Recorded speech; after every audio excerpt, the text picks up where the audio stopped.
E aí, pessoal, tudo bem? Estamos aqui para bater um papo, seguindo o nosso cronograma que nós estabelecemos de receber aqui os candidatos à presidência do Ceará. Vamos hoje bater um papo com o Pedro Gabriel, um dos candidatos, candidato de oposição, que vai conversar com a gente sobre as suas propostas, sobre as mudanças que pretende implementar caso seja eleito presidente do Ceará. É uma semana muito importante por conta do acesso, mas também por conta desse momento político que o Ceará está vivendo. E eu já dou a ele as boas-vindas aqui ao nosso papo, no nosso show do esporte. Pedro, prazer estar aqui com você, prontamente aceitou o nosso convite e é uma oportunidade para também conversar com o torcedor, que é o mais importante nesse momento e numa semana boa, né? A gente está gravando aqui o nosso papo, o Ceará conquistou o acesso, tá de volta à Série A do Campeonato Brasileiro. Eu sei que ainda tem muita coisa pela frente em termos de ajuste político, mas você está com motivos para comemorar por essa volta Muito, do Ceará, né? muito feliz, viu? Muito feliz. Primeiramente, obrigado pelo convite. E assim, sendo principalmente depois do acesso para a Série A gente está hoje com energia renovada para encarar essa semana próxima à eleição, que é a eleição mais importante dos últimos anos do clube, com certeza. Exatamente, é uma eleição muito importante e por isso tem muita coisa para a gente conversar. Como nós combinamos anteriormente com as duas partes, os dois candidatos, o tempo dos dois será o mesmo, de 20 minutos para responder perguntas e ficar à vontade para quaisquer consideração. 20 minutos que começam a ser contados a partir de agora. E a primeira pergunta que eu te faço, Pedro, é que você se coloca como um candidato de oposição. O Ceará vive um momento hoje de divisão política. Então, qual é o seu principal pensamento para tentar unir o clube? De que forma você pretende apaziguar essa tensão política? E caso eleito, quais seriam os seus primeiros passos na gestão do Ceará? Vamos lá. Essa questão da divisão, sabe? É difícil imaginar a gente ter um conselho dividido quando o objetivo e o propósito nosso é para ser o mesmo. O objetivo do conselho é fazer com que o nosso clube cresça, que ele se estabeleça em patamares que a gente espera, né? Mas isso aí não tem acontecido nos últimos anos. Então vamos pegar os últimos 9 anos que a gente tem de uma gestão que ela continuou. Esses últimos 9 anos eles foram pautados aí por problemas muito mais políticos do que problemas mais técnicos. Enfim, hoje o clube é um clube muito mais político do que um clube técnico. A gente tem definições e diretrizes políticas internas e que a gente hoje, por que a gente se candidata, por que a gente é a oposição a um clube que é recém voltou para uma Série A, né? A gente hoje não concorda com muitos dos pontos administrativos do clube. A gente, ano passado, tinha o maior orçamento da Série B e a gente não conseguiu voltar para a Série A. Então, mostra que a gente não conseguiu fazer uma gestão bacana de recursos. Esse é um dos pontos principais. Esse ano, a gente também tem um dos maiores orçamentos e, graças a Deus, a gente conseguiu voltar, porque a volta da Série A era necessária. A gente precisa muito dessa Série A para organizar e reorganizar o time. Falando da Série A, desse retorno, a gente vai ter, como a gente agora, como conselheiro, a gente vai ter uma chance e uma oportunidade de uma renovação de vários pontos, tá? Renovação não só de pessoas, renovação não só de ideias, uma renovação financeira. A gente vai ter agora essa oportunidade, tá? Deus nos deu essa oportunidade de uma eleição com o time de volta à Série A e a gente vai conseguir explorar isso de algumas formas, tá? Primeiro ponto, quando a gente tem o ideal, o propósito nosso de clube, de time, vamos lá, vencemos a eleição. Na quinta-feira a gente vai vencer, e vamos vencer a eleição e a gente vai ligar para todos os conselheiros, tá? Uhum. Sejam eles de situação, sejam eles de oposição, sejam eles de centro, ou sejam conselheiros que estão afastados por algum motivo, que a gente ainda não sabe, mas estão afastados. O principal ponto, o principal pilar de uma gestão que ela tem uma organização mínima é a transparência, Uhum. certo? Então, como é que eu vou fazer com que o cara que ele não concorda com algumas ideias minhas, é um cara que hoje, por exemplo, numa situação, eu quero mostrar para o cara quais as dificuldades. Então, qual ponto hoje a atual gestão falhou? A gente não conseguiu em nenhum momento ter acesso a documentos do clube, Uhum. sabe? A gente precisou recorrer de forma judicial para entender o que o clube estava fazendo, estava passando. E a gente, como associação, como conselho, e falar sobre isso é inimaginável, certo? Então, na nossa gestão, de fato, a gente quer fazer com que essas pessoas que pensem diferente, elas também contribuam. A gente só vai fazer com que o Ceará cresça de fato, crescer de forma sustentável, crescer de forma exponencial, que é o que a gente espera, se a gente tiver a diferença de ideias. Ninguém nunca cresce onde tem as mesmas ideias, onde todo mundo pensa igual. A gente precisa de pessoas que pensam diferente. Então, o conselho, mesmo o conselho, sendo um conselho que tem a situação, oposição, centro, a gente precisa de cada uma dessas opiniões, a gente precisa de todo mundo. Cada grupo desse, cada conselheiro representa um pilar na construção do clube. Então, procuraremos todos eles, vamos tratar com olho no olho, com transparência, com verdade, que a verdade ficou um pouquinho esquecida no clube, mas a gente vai dizer a verdade olhando no olho, assim como eu estou olhando para você agora. Dizer qual a situação, qual a real, e vamos ajudar, vamos chegar junto, vamos participar. Então, essa é uma das metas nossas. Legal, você falou sobre alguns pontos, sobre transparência, sobre uma maior união, uma maior participação até de ideias divergentes. Já entrando no outro aspecto, que seria uma outra pergunta que eu faria, você já respondeu em parte, mas além desses pontos que você já pontuou, qual é o diagnóstico que você faz, você e o seu grupo também, o que é que vocês veem, como é que vocês analisam o atual momento, não dentro de campo, mas de gestão, de comando do Ceará, e o que é que você pensa que precisa mudar urgentemente, repito, além dessas questões que você já acabou de responder para a gente? Vamos lá, o futebol ele mudou muito dos últimos anos, tá? Hoje a gente está numa forma de fazer futebol diferente. A gente teve, desde a mudança da lei das SAFs, dessa criação, a gente hoje chega num patamar onde o futebol ele é realmente uma ciência e a gente precisa respeitar da forma que é. A gente não pode atribuir simplesmente cargos por política, tá? A gente não pode atribuir diretorias por política. A gente tem que ter pessoas técnicas, pessoas capacitadas.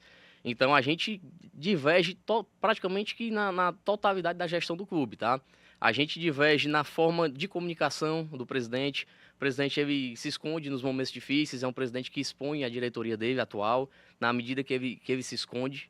E na minha concepção, a figura do presidente é muito mais para deixar a diretoria trabalhar, suportar os momentos difíceis. O presidente é para isso, tá? O presidente não é só para um momento bom. Ele é feito principalmente em momentos que não está bem, certo? Então a gente tem essa divergência. Por exemplo, no começo do ano, eu vou usar um exemplo agora do ano de 2024, tá? A gente tem um setor de futebol que realmente o diretor atual ele fez um trabalho, ele fechou o elenco, fechou o departamento numa bolha e isso foi interessante, certo? Mas em alguns momentos a gente viu que o nosso principal negócio ficou meio que exposto, porque a gente teve jogo que a gente jogou sem dados de GPS, por exemplo, porque a gente deixou atrasar fornecedores de informações. Então são coisas que são muito críticas, de fato, porque o futebol, a gente vive para o futebol. Então o futebol a gente tem que dar apoio a ele, certo? Então a questão da gestão em si, a gente quer pessoas que realmente sejam técnicas, pessoas que consigam contribuir, pessoas que consigam agregar, de fato, não só o conselho, não só os proprietários, mas agregar patrocinadores, agregar pessoas importantes para a gente fazer do Ceará realmente grande. Essa será a segunda eleição que você vai disputar com o João Paulo. Na anterior, ele venceu com uma votação, uma certa folga ali. O que é que você vê que mudou daquele período eleitoral, daquela eleição para agora? E recentemente o Ceará teve também outro aspecto, que foi a votação do novo estatuto, né? Que foi reprovado o texto, mas por uma votação apertada, 112 a 106. Hoje você vê que a sua possibilidade, ela é muito mais real do que era naquela época, e o que é que mudou nesse período?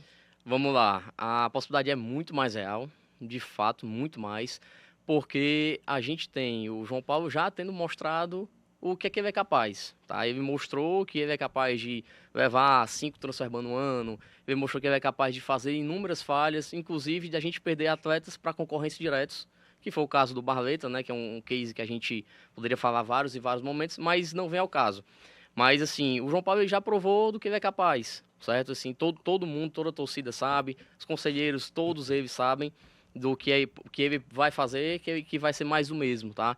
E o que é que a gente se propõe? Na primeira eleição nossa, a candidatura foi uma candidatura muito mais de mostrar que existiam pessoas, tá? Que não foi só eu, mas existiam pessoas que teriam essa condição, essa capacidade, essa coragem de chegar e colocar a cara a tapa mesmo para fazer um clube diferente, um clube melhor. E essa eleição de 2024, que realmente é a que importa para nós, que é o que passou realmente a gente aprendeu muito, ela para mim ela foi muito diferente e ela partiu já de vários pontos divergentes, tá? Primeiro, eu me capacitei muito no departamento de futebol. Eu fiz vários cursos, desde a CBF Academy, Comebol, fiz especializações no futebol interativo, fiz cursos de extensão. Então, eu estudei muito mais e eu estou hoje muito mais preparado para entender do negócio do futebol do que ano passado. Fora questões de gestão mesmo, propriamente dita, de gestão, de sinergia de setores, de departamentos. Isso com a própria vivência nossa, né? Então, passaram-se 1 ano e 8, 10 meses, sei lá, e a gente consegue realmente avançar e crescer na vida. Então, esses aspectos, para mim, eles estão muito mais claros e muito mais estabelecidos. Vale salientar que a gente tem hoje um estatuto, como você falou que foi reprovado de 112 a 106, é um estatuto que o presidente ele é não remunerado, tá? Nem o presidente, vice e as diretorias são não remunerados. Foi uma pena ter perdido naquele momento, certo? Eu acho que a gente pode... Você, inclusive, votou favorável, Votei né? favorável, mas como foi reprovado por dois momentos, eu acho que a gente pode rever a forma de condução, a gente pode rever por que as pessoas estão negando, se é simplesmente um aparelhamento institucional ou se realmente tem ideias que as pessoas não estão compactuando, e cabe esse momento dizer a verdade. Porque em todas as entrevistas do João Paulo, ele falou que era favorável sim, mas no momento ele votou não, sabe? Então, são pontos que a gente precisa voltar a ter no clube, a gente precisa tratar com a verdade. É dizer, eu sou favorável, ponto, por esse motivo. Ah, eu não concordo com o motivo X, Y. Enfim, a gente precisa tratar de forma direta, precisa tratar de forma verdadeira. Fora todas essas questões das eleições, a gente hoje tem uma rede de apoio muito maior do que tinha antes. A gente tem hoje pessoas extremamente capacitadas, certo? Diga-se de passagem, pessoas muito boas. A gente tem apoio hoje de ex-presidentes, a gente tem apoio de ex-diretores, a gente tem apoio de grandes profissionais. E em relação ao apoio, eu queria até fazer um gancho, que é uma das propostas que eu acho uma das propostas nossas mais vitoriosas para encarar o ano de 2025 em diante, é a criação de um comitê gestor, certo? Que isso é um ponto diferente da eleição passada, que a gente não tinha essa possibilidade. E agora, para essa eleição, a gente já fechou o comitê gestor. A gente deve estar divulgando agora nas próximas horas. Sim. A gente vai estar divulgando para alguns conselheiros como vai ser esse comitê gestor. A ideia seria semelhante a um conselho de administração, mas por força do estatuto eu não posso chamar de conselho de administração. É um conselho gestor consultivo para decisões estratégicas. Então, vamos lá, eu tenho uma decisão estratégica para fazer uma antecipação, por exemplo. Eu convoco o conselho gestor, esse conselho gestor vai orientar também e ajudar na tomada de decisão e na definição da estratégia que a gente vai fazer. Mas eles certo? não seriam diretores. Não seriam diretores. Qual a diferença seria, então, dos membros da diretoria para esse conselho? Vamos lá, a diretoria executiva ela vai estar atuando num departamento específico, certo? O administrativo vai estar na alçada administrativa, o financeiro na sua expertise. Todas as diretorias elas vão emitir um relatório para o comitê gestor. E esse comitê gestor vai tomar decisões que são estratégicas, que são pessoas... Só para você saber quem é o comitê gestor, tá? O comitê gestor são pessoas que são notáveis nas suas áreas. Por exemplo, nós temos um juiz, nós temos um médico, um médico que é um cara muito renomado, temos grandes empresários. Todas essas pessoas já confirmaram, certo? Todas elas vão participar com a gente na gestão. E como são pessoas notáveis na sua área, são pessoas que são fora da curva, elas vão ajudar na tomada de decisão. Elas vão pegar as informações da diretoria, o financeiro, por exemplo, vai emitir um relatório que vai para o conselho gestor. E esse relatório vai ser avaliado e o comitê gestor pode deliberar para tomar um recurso, fazer uma contratação, ser mais agressivo em alguma promoção, alguma coisa. Isso aí é apoio à tomada de decisão. Então, é um apoio ao presidente exclusivamente. E esses nomes já estão definidos? Já estão definidos, nomes definidos. A gente está conversando agora como é que a gente vai fazer essa divulgação, porque realmente são grandes nomes e a gente vai, quando sair esses nomes aí, você vai entender o porquê. Nós estamos aqui na quarta-feira à noite. Então já dá para dizer quem serão esses... A eleição é amanhã. Já dá para dizer quem serão esses nomes. Vamos segurar um pouquinho. A gente vai fazer uma divulgação bem bacana para todo mundo aí. Mas a ideia é que haja, então, uma descentralização do poder, digamos assim. Mas quem é que vai escolher? De que forma eles serão escolhidos? É o presidente que vai indicar? Pode ter uma mudança caso alguém renuncie, alguém saia. Quem é que entra? É o presidente que escolhe? Como é que funciona? Porque o presidente, ele escolhe os diretores, a diretoria. Isso. Mas existe um outro órgão também no clube, que é o Conselho Deliberativo. Perfeito. Como é que vai funcionar o papel do conselho, então, Se vai ter um outro conselho, como é que fica isso? Vamos lá, o conselho ele é o órgão que vai fiscalizar a diretoria executiva, ele vai acompanhar, vai aprovar conta, vai aprovar orçamento também nas plenárias. O conselheiro ele vai participar nesses momentos, certo? Na nossa gestão, a gente quer, de fato, que o conselheiro ele participe, ele entenda qual é a real situação do clube, Uhum. certo? Não tem nada a ver com o comitê gestor, mas o conselheiro, se ele quiser ser atendido, ele vai ser atendido sim, ele vai Sim. lá bater na porta, ele vai ter um lugar para ele sentar, vai ter uma mesa para que ele possa conversar com algum diretor, Uhum. até porque o diretor que topar esse projeto com a gente, ele vai saber que ele vai ser acompanhado pelos conselheiros. Então ele deve uma satisfação, entendeu? O diretor ele não é intocável, ele não vai estar num Sim. pedestal. Ele é uma pessoa que ele deve satisfação, sim. Deve satisfação à diretoria executiva dele, deve satisfação ao conselho dele. Então, assim, a gente vai mudar essa filosofia de fazer o futebol aqui. Perfeito. Você falou aí de algumas que essa é uma das suas principais propostas, né? E se a gente tivesse mais tempo, a gente poderia conversar de todas elas. Mas como você disse que ela é uma das principais, eu queria que você elencasse aí pelo menos mais duas, para a gente fechar assim, três propostas que alicerçam o seu projeto para essa eleição. Vamos lá, a gente tem algumas propostas, tá? Até quem quiser olhar, tem nas redes sociais, tem lá no Instagram, tem algumas propostas. Mas eu vou elencar uma proposta interessante, que é a nossa reconstrução, a nossa parte estrutural, certo? Você que acompanha o futebol de perto, sabe que lá na nossa sede só tem um campo para o profissional treinar, Uhum. certo? Então, se você for olhar, parar para analisar qual clube de Série A ou B tem apenas um campo para o time profissional treinar, a gente vai ver que essa peneira aí vai ficar poucos times e vai ficar o Ceará nela, certo? Inclusive, o nosso campo é um dos principais motivos de contusão de atletas, que a gente reclama do nosso departamento médico, né? O torcedor, ele fala muito do departamento médico, mas um dos pontos que ocasionam essas lesões é o próprio gramado. Então, assim, não é de hoje, não é um ano, 2 anos.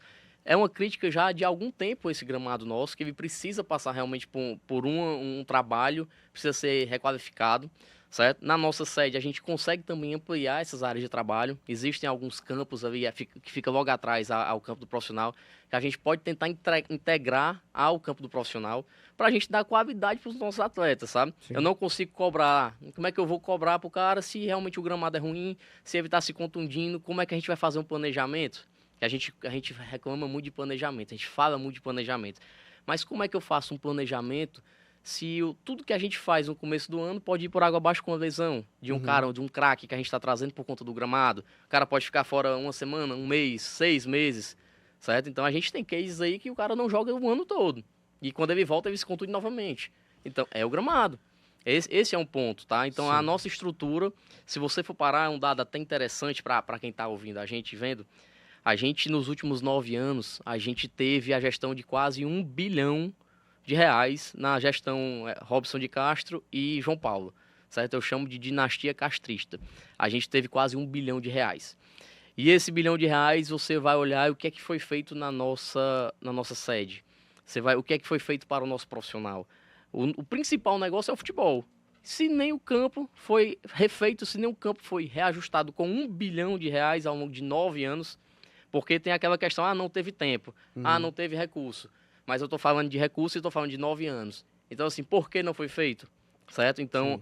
eu tenho essa crítica, é uma crítica que a gente deve realmente se fazer, como torcedor, como conselheiro, porque isso é qualidade de trabalho dos nossos atletas, Uhum. certo? E isso impacta diretamente no campo. Esse é um ponto crítico, certo? Sim. E a gente pode ir para outro ponto, que é interessante quando a gente fala das nossas propostas. A gente quer realmente reformular um pouquinho o departamento de futebol. A gente quer falar de futebol. É muito delicado quando a gente vai falar, Sim, porque sim. causa muita ansiedade, muita expectativa.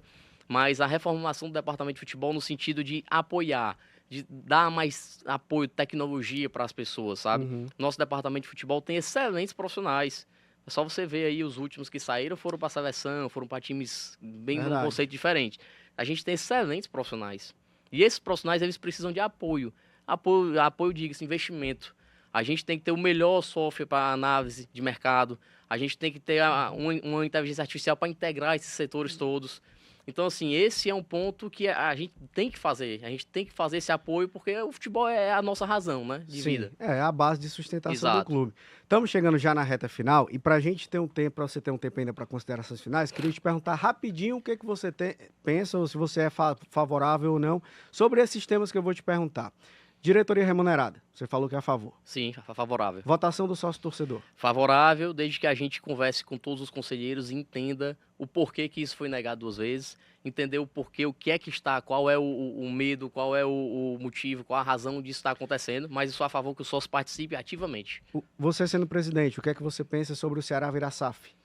No momento, não é uma possibilidade, não penso nisso agora. Penso em organizar a casa, a gente entender como está o clube de forma financeira, como está o clube na forma contábil, jurídica, pessoal, trabalhista. Entender como é que está o clube para a gente pensar em SAF agora não é o momento.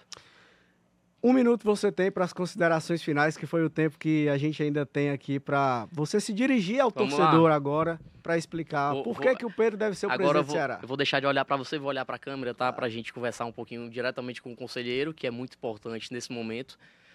Não só o conselheiro, mas todos os torcedores. A gente está passando agora, tivemos a oportunidade, Deus nos deu essa oportunidade, de, de conseguir mudar o rumo que o clube está indo, tá? A gente já viu para onde essa gestão pode nos levar, mas o que a gente defende é que a gente pode muito mais. A gente pode muito mais, a gente pode estruturar muito mais. Nosso clube é grandioso, nossa torcida ela é uma torcida que todo clube hoje queria ter a nossa torcida. Qual torcida numa segunda-feira, 10 horas da noite, convoca 64 mil pessoas no estádio, né? Então, a nossa torcida ela merece, sim, realmente um tratamento diferenciado. Merece ser tratada de forma digna no estádio. Ela merece, sim, participar, seja votando, seja participando do dia a dia. E a gente agora, como conselheiro, a gente precisa entender que a torcida ela é fundamental, é peça-chave do nosso sucesso. Sendo isso, junção, torcida, conselheiro, diretoria, a gente vai longe e a gente vai chegar onde a gente quer. Show de bola. 20 minutos. 20 minutos. Foi o tempo certinho aqui do nosso papo, da nossa entrevista. Pedro, quero te agradecer Muito demais obrigado, meu amigo. você ter vindo aqui. Valeu demais, portas sempre abertas. E tudo de bom aí para você. Amanhã já é eleição, né? Já nessa quinta-feira. Então, imagino que essa reta final tenha sido aí bem puxada, bem acirrada. E que seja uma eleição pacífica, tranquila e que aconteça o melhor Se para o Deus clube. quiser, muito obrigado pela atenção, muito obrigado a todos pelo convite. Eu espero voltar aqui mais vezes falando do nosso planejamento de 25. Valeu demais. Esse foi Pedro Gabriel, candidato à presidência do Ceará. Batemos um papo super legal, super interessante aqui com ele, aqui no Show do Esporte da Verdinha.